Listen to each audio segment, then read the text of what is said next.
Ok ក្រុមនឹងជំរាបសួរទៅកាន់ពុកម៉ែបងប្អូនអរគ្នាសូមស្វាគមន៍ចំពោះការចូលមកកាន់ website mmoschool.net នៅក្នុងវីដេអូនេះផងដែរខ្ញុំមកចែករំលែកបងប្អូនទាំងអស់គ្នាពី3ចំណុចសំខាន់ដែលបងប្អូនមុននឹងធ្វើការរៀបចំ page សម្រាប់អាជីវកម្មឲ្យវាត្រឹមត្រូវតាមស្តង់ដារនៅលើ computer បាទអញ្ចឹងនៅក្នុងវីដេអូនេះផងដែរខ្ញុំនឹងបង្ហាញបងប្អូនពីការរៀបចំឲ្យវាត្រូវ full interface ឬក៏ option របស់វាថាវាមានអីខ្លះសម្រាប់ធ្វើការរៀបចំនឹងចឹងដើម្បីអាចធ្វើការរៀបចំបានបងប្អូនមានកុំព្យូទ័រហើយបើកធ្វើការអនុវត្តជាមួយនឹងខ្ញុំទាំងអស់គ្នាទី1បងប្អូនអាចធ្វើការចូលមករៀបចំទី1 step ទៅ1 step ពី1 flow ទៅ1 flow ដែលយើងចាប់ផ្ដើមពីចំណុច1ចំណុច2ចំណុច3រហូតដល់ចំណុច4ឥឡូវឧទាហរណ៍ថាខ្ញុំនឹងរៀបចំវា flow ទី1 flow ទី2 flow ទី3អញ្ចឹងវាមាន flow អីខ្លះflow ទី1គឺយើងរៀបចំបែបម៉េចបាទ flow ទី2យើងរៀបចំបែបម៉េច flow ទី3យើងរៀបចំបែបម៉េចបាទ flow ទី4យើងរៀបចំបែបម៉េចអញ្ចឹងបងប្អូនទាំងអស់គ្នាអាចទស្សនានៅវីដេអូនេះបានហើយខ្ញុំនឹងមកបង្ហាញបងប្អូនពី flow នីមួយៗបាទថា flow មួយគឺយើងដំណើរការមកបែបម៉េចហើយយើងដាក់វាបែបម៉េចហើយវាដំណើរការរត់ទៅយ៉ាងម៉េចហើយវាដើរយ៉ាងម៉េចបាទអញ្ចឹងទី1ការរៀបចំ profile ឬក៏ការរៀបចំនៅលើនៅលើ Facebook page ឲ្យវាត្រូវស្តង់ដារឲ្យវាស្អាតទី1បងប្អូនត្រូវរៀបចំ profile រៀបចំ cover ជាមុនសិនតើការរៀបចំ profile រៀបចំ cover គឺយើងរៀបចំបែបម៉េចបាទទី1ឧទាហរណ៍ថាបងប្អូនធ្វើជាប្រភេទអាជីវកម្មគេឧទាហរណ៍ថានេះ Mr. MMO អញ្ចឹងខ្ញុំធ្វើជាប្រភេទអាជីវកម្ម MMO អញ្ចឹងខ្ញុំនឹងមកបង្ហាញបងប្អូនពីរបៀបក្នុងការធ្វើនៅ logo free បាទដែលយើងអត់ចាំបាច់ចំណាយលុយឬក៏ចាយពេលយូរទេគឺយើងធ្វើលឿនហើយអ្វីដែលសំខាន់គឺបាន logo ស្អាតទៀតបងប្អូនចូលកលេចមកមើលនៅកន្លែងនេះទាំងអស់គ្នាបាទចូលមកកាន់នៅកន្លែងផ្ទាំងខាងលើទាំងអស់គ្នាបងប្អូនកលេចមើល new tab មកហើយបងប្អូនវាយពាក្យថា free make បាទ logo អញ្ចឹងបងប្អូនចុច enter មកអញ្ចឹងបងប្អូននឹងកលេចមកកាន់ខាងក្រោមមាន website មួយដែលមានឈ្មោះថា free logo បាទ free logo free you to you មានន័យថាបងប្អូនអាចធ្វើការបង្កើតនៅ logo មួយដែលខ្លួនឯងដែលបង្កើតតាមក្តីសម័យឬក៏ការសម័យរបស់បងប្អូនបានឧទាហរណ៍បងប្អូនចង់បង្កើត logo មិនឧទាហរណ៍ថា page អាជីវកម្មបងប្អូនតើតើនឹងអីគេ MMO អញ្ចឹងបងប្អូន copy មកតែបើសិនជាបងប្អូនតើតើនឹងចំណេះដឹងផ្សេងដូចជាហៅថា page អាជីវកម្មលោកកៅអៅលោកស្បែកជើងអញ្ចឹងបងប្អូនដាក់មកតាមនឹងមកបន្ទាប់មកពេលដែលបងប្អូនចូលមកដល់វាយពាក្យថា free make logo មកបងប្អូននឹងឃើញនៅនេះ website ជាច្រើនដែលអាចឲ្យបងប្អូនអនុញ្ញាតឲ្យបងប្អូនធ្វើការចូលទៅប្រើប្រាស់បានប៉ុន្តែនៅក្នុង website នេះផងដែរខ្ញុំសូម recommend បងប្អូនជាមួយនឹង website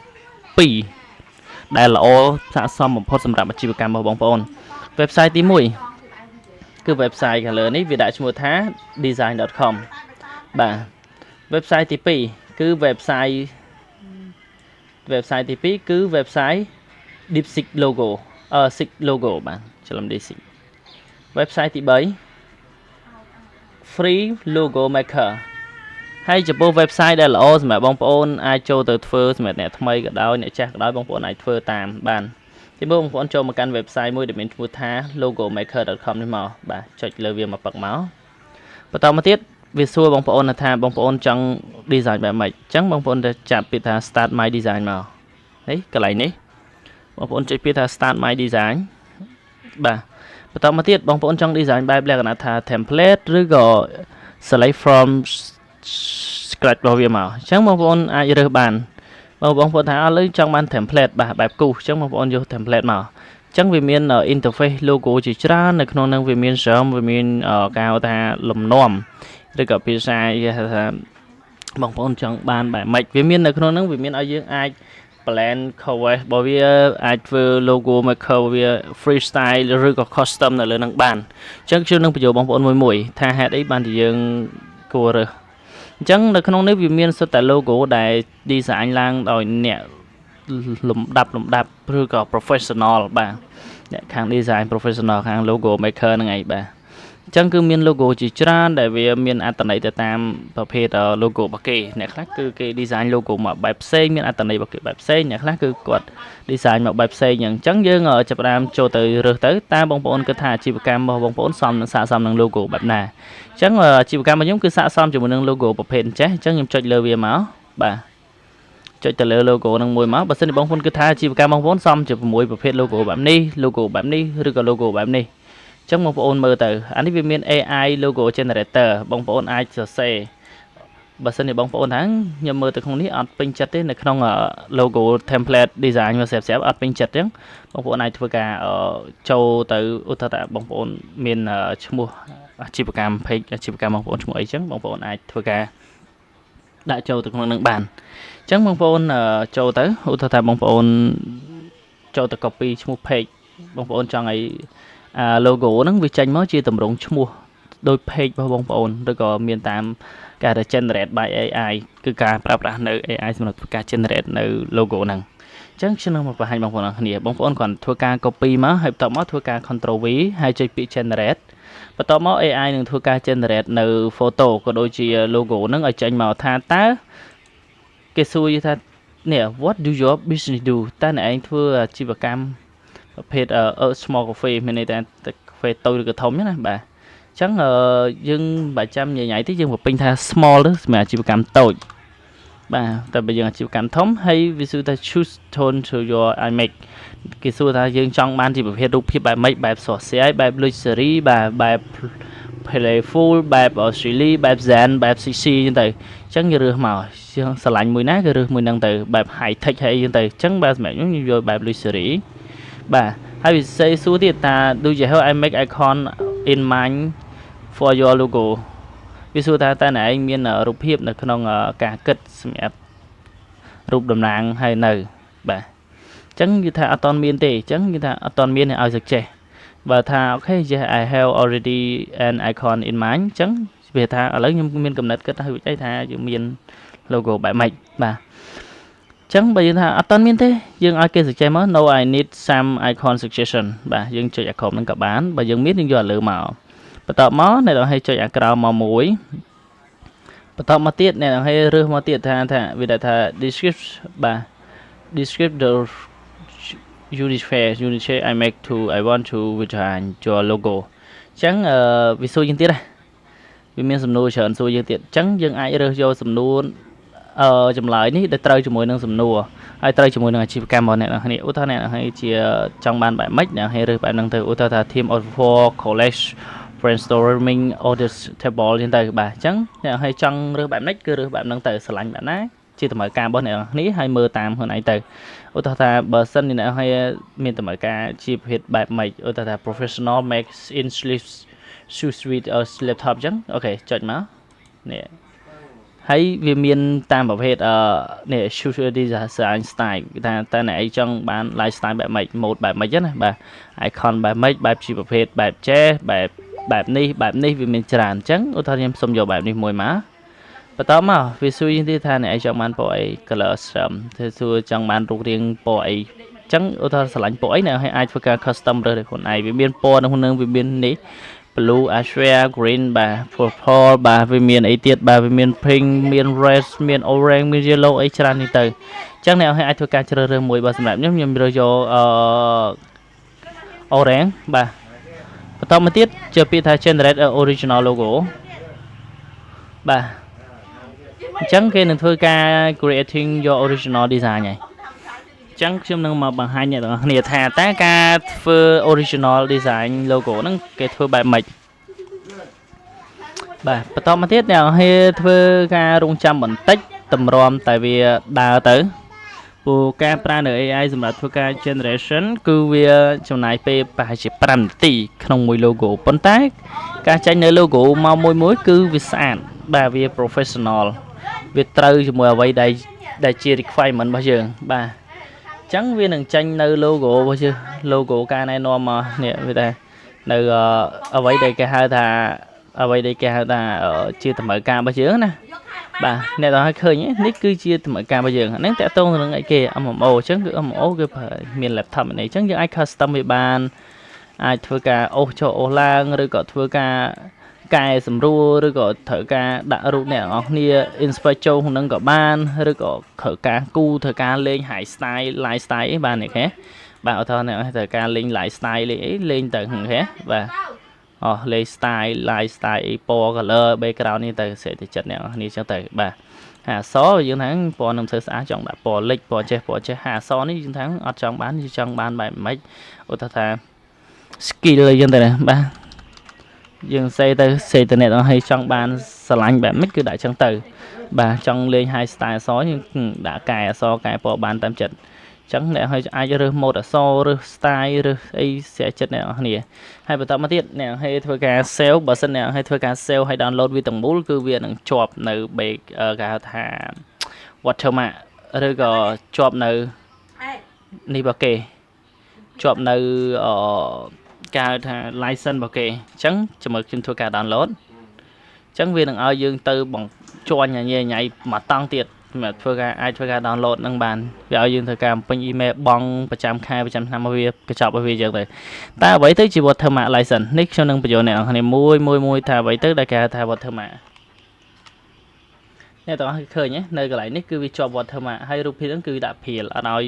ឲ្យមានគុណភាពយកប្រើការទេអញ្ចឹងខ្ញុំនឹងបង្ហាញក្បាច់មួយទៀតគឺកាប់ដាវហ្មងអ្នកអាចធ្វើការចុច screenshot យកវាផ្ទាល់អ្នកប្រើកម្មវិធី screenshot មកបាទផ្លឹបរួចជ្រាច់បាទហើយ copy មកតបមកអ្នកឲ្យយកទៅ upload ចូលនៅលើ page ដាក់ជា logo បានបាទទេហ៎អូខេយ៉ាងស្អាតអញ្ចឹងអ្នកឲ្យធ្វើតាមនឹងមកបាទបន្តមកចូលទៅតាំង profile បាទដាក់ profile អ្នកឲ្យធ្វើការចុចកន្លែងពាក្យកាមេរ៉ានេះហើយរើសនៅ logo នឹងមកដាក់ចូល plug ហើយ save បាទបន្តមកទៀតអ្នកឲ្យធ្វើការ save មកបាទហើយនៅក្នុងវីដេអូក្រោយខ្ញុំនឹងមកបង្ហាញឲ្យពីរបៀបក្នុងការ boost ទៅលើទូរស័ព្ទដៃ iPhone ក៏ដូចជានៅលើទូរស័ព្ទដៃ Android បាទហើយបើសិនអ្នកឲ្យចង់សិក្សាស៊ីជម្រៅកាន់តែជ្រៅខ្លាំងអ្នកអាចធ្វើការបង់កញ្ចប់ basic $5ក្នុងមួយខែបានហើយបើអ្នកឲ្យចេះស្រាប់ហើយចង់រៀនកម្រិតមធ្យមអាចចូលបង់កញ្ចប់ medium មួយខែ$10បាទបើសិនអ្នកឲ្យចង់ចេះខ្លាំងហើយចង់ឲ្យវាស៊ីជម្រៅកាន់តែគេហៅថា trick ខ្លឹមបាទពិសេសសម្រាប់មេចេះខ្លាំងបាទអាចរៀន advance ទៅមួយខែ$15បាទអាហ្នឹងគឺមាន all in one ក្នុងតែម្ដងណាបាទហើយយើងមានវគ្គ TikTok ផងដែរហើយបន្តមកទៀតយើងអាចធ្វើការបន្តទៅការ add cover បាទការ add cover photo តើការ add cover photo គឺ add cover បែបម៉េចតោះមកអ្នកឲ្យធ្វើការចុចកន្លែងកាមេរ៉ា add cover photo នេះបើសិនអ្នកឲ្យត្រូវការ upload រូបថ្មីអ្នកទាំងគ្នាអាចធ្វើការ upload បានតែបើសិនអ្នកឲ្យត្រូវការ okay choose from cover from photo អ្នកអាចធ្វើការរើសបានអ្នកឲ្យឆ្លាញ់រូបអីដាក់រូបទៅបាទឧទាហរណ៍ខ្ញុំដាក់នេះខ្ញុំខ្ជិលសាំតប៉ែច្រើនចឹងខ្ញុំដាក់អានឹងយកតែម្ដងបាទហើយបន្តមកទៀតខ្ញុំនឹងមកបង្ហាញពីរបៀបក្នុងការរៀបចំឲ្យវាត្រូវជាមួយនឹងអាជីវកម្មរបស់អ្នកទាំងគ្នាឧទាហរណ៍ថាអាជីវកម្មរបស់អ្នកទាំងគ្នាជាប្រភេទអីគេបាទឧទាហរណ៍ថាលូកអាវអ្នកឲ្យត្រូវបំពេញបែបលូកអាវតែបើសិនជាលូស្បែកជើងបំពេញបែបលូស្បែកជើងបែប fashion នេះទៅអញ្ចឹងអានេះធ្វើជាប្រភេទអាជីវកម្ម MMO បាទអញ្ចឹងខ្ញុំដាក់ថាកន្លែងនេះទី1គឺ bio information បាទ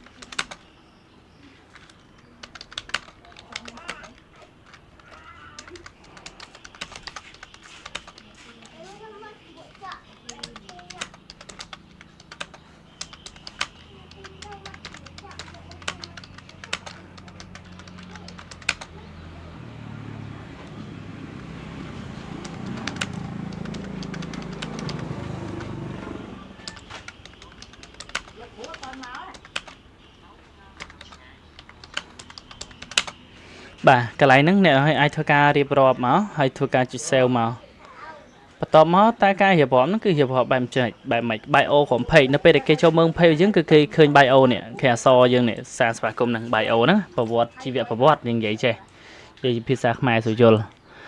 នេះអាចសរសេរអីសេទៅអាជីវកម្មរបស់អ្នកទាំងគ្នាឧទាហរណ៍ថាខ្ញុំបើកជា idea មួយដល់អ្នកទាំងគ្នាឧទាហរណ៍ថាអ្នកទាំងគ្នាធ្វើការលក់កៅអៅលក់ស្បែកជើងលក់សម្លៀកបំពាក់អញ្ចឹងឧទាហរណ៍ថាសូមស្វាគមន៍ចំពោះការចូលមកកាន់ page ឈ្មោះនេះឈ្មោះនោះចឹងទៅហើយបន្តមកទៀតហាងយើងមានលក់កៅអៅបែបនេះមានលក់ផលិតផលបែបនេះបែបនោះហើយយើងសរសេររៀបរាប់ប្រាប់គេទៅហើយតាក់ទងតាមរយៈអីចឹងទៅដាក់លេខទូរស័ព្ទដាក់ Telegram ទៅបាទបន្តមកទៀតយើងធ្វើការបំពេញនៅ detail information បាទ edit detail information នេះខ្ញុំនឹងមកបង្ហាញអ្នកឲ្យថាការ edit បែបម៉េចបាទទី1អ្នកឲ្យអាចធ្វើការ add នៅ front hall ទី1គឺ category តើ category វាមានសារៈសំខាន់អីខ្លះសម្រាប់ page អាជីវកម្មបាទ category អ្នកឲ្យត្រូវដឹងថាតើអ្នកឲ្យលក់អីសព page ហ្នឹងបង្កើតឡើងសម្រាប់អីគេមានគោលបំណងអីគេអញ្ចឹងឧទាហរណ៍ថា page នេះធ្វើតាក់ទងទៅនឹង advertising service អញ្ចឹងខ្ញុំដាក់មក advertising បាទ service and agency បន្តមកយើងធ្វើការចុច sale តែបើសិនអ្នកឲ្យលក់កៅអៅលក់ស្បែកជើងអញ្ចឹងអ្នកឲ្យត្រូវវាយពាក្យថា clothing បាទបើសិនលក់កៅអៅវាយ clothing មកតែបើសិនអ្នកឲ្យលក់ជាប្រភេទអាហារផលិតផលអាហារបំពន់វិញតើអ្នកឲ្យគួរទៅដាក់បែបម៉េចបាទអញ្ចឹងជាសំណួរល្អខ្ញុំនឹងមកបង្ហាញ health food shop បាទតាក់ទងទៅនឹងផលិតផលតាក់ទងនឹងគ្រឿងអស់ហ្នឹងបាទអញ្ចឹងនេះខ្ញុំតាក់ទងទៅនឹង advertising អញ្ចឹងខ្ញុំដាក់ advertising service បន្តមកទៀតយើងធ្វើការចុច sale បន្ទាប់ពីធ្វើការចុច sale ហើយអ្នកនឹងធ្វើការ add នៅ address ឬក៏ទីតាំងរបស់អ្នកគ្នាឧទាហរណ៍ថាខ្ញុំនៅភ្នំពេញថ្មីបាទខណ្ឌសែនសុខបាទភ្នំពេញ Cambodia បាទ postal code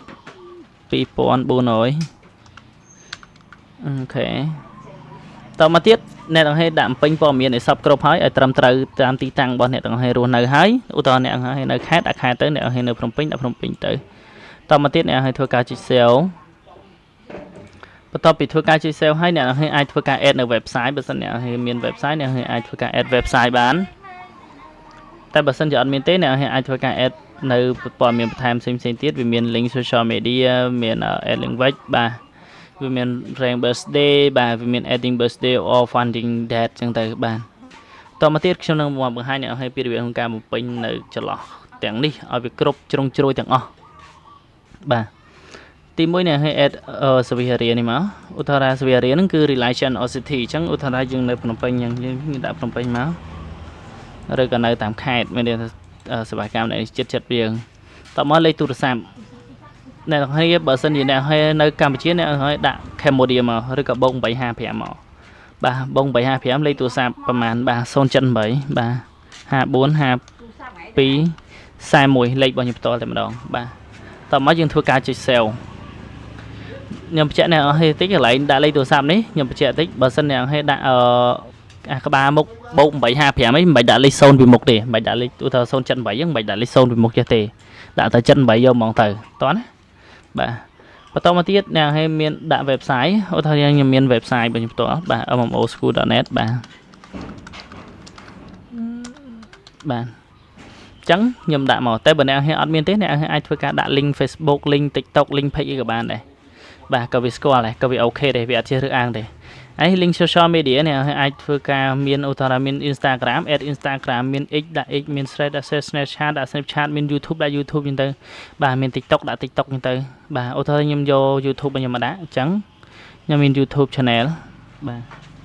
អញ្ចឹងខ្ញុំចូលទៅ copy YouTube channel របស់ខ្ញុំនេះគឺ mmoschool.net បាទអញ្ចឹងខ្ញុំចូលទៅកាន់ YouTube channel របស់ខ្ញុំហើយខ្ញុំធ្វើការ copy link YouTube channel នេះមកយកមកដាក់ចូលបាទខ្ញុំរើស YouTube បាទហើយបន្តមកធ្វើការចុច sale បន្តមកទៀតមានអីគេ Instagram មានអីអ្នកឲ្យមានអីដាក់បន្ថែមទៀតមកបើអ្នកឲ្យមាន Instagram ដាក់ Instagram មាន YouTube ដាក់ YouTube មកហើយបន្តមក basic information ឬក៏ព័ត៌មានបឋមអ្នកឲ្យអាច add គេសួរថាតើហាងរបស់អ្នកគ្នានឹងអាជីវកម្មរបស់អ្នកគ្នាបិទជារៀងរហូតឬក៏បើកម៉ោងប៉ុន្មានដល់ម៉ោងប៉ុន្មានតែបើសិនយល់ល្អខ្ញុំ recommend អ្នកទាំងអស់គ្នាធ្វើការចុចពីថា open all the way មកដល់ពេលដែលអ្នកឲ្យធ្វើការចុច open all the way ហើយមានន័យថាអ្នកឲ្យធ្វើការបើកជារៀងរហូតមានន័យជារៀងរាល់ថ្ងៃអត់មានពេលទំនេរទេហើយបន្តមកទៀតគេសួរថាតើផលិតផលឬក៏សេវាកម្មរបស់អ្នកគ្នាមានតម្លៃចាប់ពីប្រមាណឡើងអញ្ចឹងឧទាហរណ៍តម្លៃចាប់ពី$10ឬក៏$15ឡើងគឺអ្នកឲ្យចាប់ពីប៉ុណ្ណេះឡើងឧទាហរណ៍តម្លៃចាប់ពី$3និយាយរួមទៅគឺមួយខ្ទង់ចុះ $3 $5 $9ចូលក្រុមគឺយើងយកតម្លៃនេះទៅ cheap price តែបើសិនជាតម្លៃចាប់ពី$10 $20 $30 $50 50 80 90គឺយើងយកអានេះតែបើ100ឡើងយើងយកអានេះណាអញ្ចឹងបើសិនជាផលិតផលឬក៏សេវាកម្មរបស់អ្នកតម្លៃក្រោម$10គឺយកអានេះតែបើសិនជាចាប់ពី$10ឡើងគឺយកអានេះណាអញ្ចឹងបើសេវាកម្មរបស់ខ្ញុំគឺតម្លៃចាប់ពីលើសពី$10ឡើងអញ្ចឹងយកហ្នឹងបន្តមកទៀតយើងធ្វើការចុច sale ហើយបន្តមកទៀតខ្ញុំនឹងមកបង្ហាញអ្នកនរឲ្យកាន់តែលម្អិតមួយទៀតតាក់ទងទៅនឹង ad service ហ្នឹងគឺអ្នកនរឲ្យធ្វើការរើសមក2ឬក៏3មកដើម្បីឲ្យវាជួយ rank page របស់យើងបាទទី4គឺ add language អ្នកឲ្យ add language បើសិនអ្នកឲ្យចង់ឲ្យ page អ្នកទាំងអស់គ្នាឃើញតែជនជាតិខ្មែរទេអ្នកឲ្យវាសច្ចេះតែខ្មែរអ្នកឲ្យវាយមកភាសាខ្មែរឬក៏ខ្មែរ language មកបាទបន្តមកទៀតយើងចុច sale ធ្វើការចុច sale បន្តមក add birthday អ្នកអាចចង់ add ក៏បានមិន add ក៏បានបាទឧទាហរណ៍ខ្ញុំចង់ add ឬក៏មិន add អាហ្នឹងគឺជារឿងរបស់ខ្ញុំបាទអញ្ចឹងអ្នកទាំងអស់ក៏អាចធ្វើការ add ក៏បានមិន add ក៏បានបាទអ្នកឲ្យចង់ add ក៏បានមិន add ក៏បានអត់ជាបញ្ហាទេបាទអ្នកឲ្យចង់ add ក៏បានមិន add ក៏បានបន្តមកបើសិនអ្នកឲ្យត្រូវការ add មកហើយបន្តមកចុច sale បាទបន្តមកទៀតអ្នកឲ្យធ្វើការ scroll មកក្រោមបំពេញមើលព័ត៌មានអស់ហើយគ្រប់ជ្រុងជ្រោយហើយបាទ basic information នេះហើយអីហើយអស់បាទមើលសិនអូខេអស់ហើយ workplace បាទអ្នកឲ្យធ្វើការនៅណាដាក់នៅហ្នឹងទៅបាទឧទាហរណ៍ថាក្រុមហ៊ុនឈ្មោះអីអញ្ចឹងបាទដាក់ឈ្មោះ page ក្រុមហ៊ុនមកបាទឈ្មោះ page ក្រុមហ៊ុនឈ្មោះអីអញ្ចឹងដាក់មកបាទឧទាហរណ៍ឈ្មោះអីអ្នកឲ្យដាក់មករើស page ក្រុមហ៊ុនដាក់ចូលមកកន្លែងហ្នឹងណាបើអ្នកឲ្យមានតួនាទីជាអីនៅក្នុងហ្នឹងបាទឧទាហរណ៍ថា MMO School បាទខ្ញុំមានតួនាទីជា founder អញ្ចឹងខ្ញុំដាក់ជា CEO បាទ and founder បាទហើយទីតាំងអូខេបាទទីតាំងគឺភ្នំពេញបាទហើយ description អ្នកអាចរៀបរាប់បានថា page អ្នកទាំងគ្នាធ្វើពីអីបង្កើតមកគោលបំណងអីមានអីហ្នឹងលក់អីខ្លះហ្នឹងហើយបន្តមកទៀតអ្នកឲ្យធ្វើការ sale មកតែខ្ញុំអត់សុំអត់សរសេរ description ញ៉ៃទេព្រោះដូចស្អីខ្ញុំអត់ចាំបាច់ព្រោះ page នេះខ្ញុំគ្រាន់តែធ្វើជា example ជូនបងប្អូនទេខ្ញុំអត់យកវាមកប្រើជាផ្លូវការទេបាទហើយតនេះអ្នកឲ្យរៀននៅសាលាណាហៅថាអ្នកឲ្យរៀននៅណាអ្នកឲ្យដាក់នៅនឹងទៅអានេះជា information លម្អិតឬក៏ព័ត៌មានលម្អិតរបស់អ្នកនរគ្នាណាបាទអញ្ចឹងរៀននៅណាដាក់ទៅបាទដាក់ឲ្យវា full មកនៅពេលដែលវា full ហ្នឹងទៅគឺគេមានទំនុកចិត្តបាទ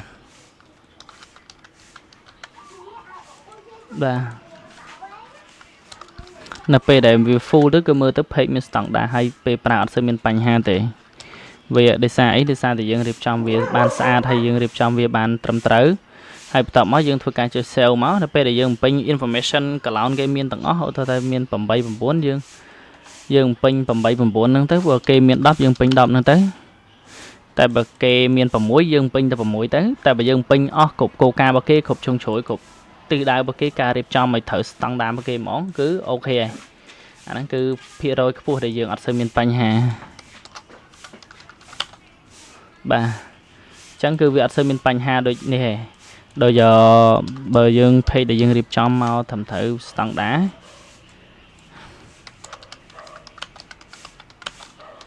បាទ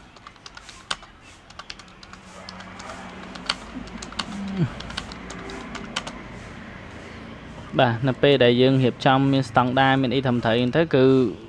វាអូខេវាស្រួលវាអត់មានបញ្ហាដូច page ដែលយើងរៀបចំអត់បានត្រឹមត្រូវទេហើយខ្ញុំនឹងបញ្យល់មួយទៀតហេតុអីបានជាយើងសរសេរអានេះហើយដាក់នេះអានេះជា privacy policy វាអញ្ចឹងឧទាហរណ៍ថាអ្នកអាចធ្វើការ copy link Facebook មកបាន Facebook ឬក៏ page មក copy មកបើក new tab ហើយ copy មកបន្តមកទៀតអ្នកឲ្យធ្វើការចុច save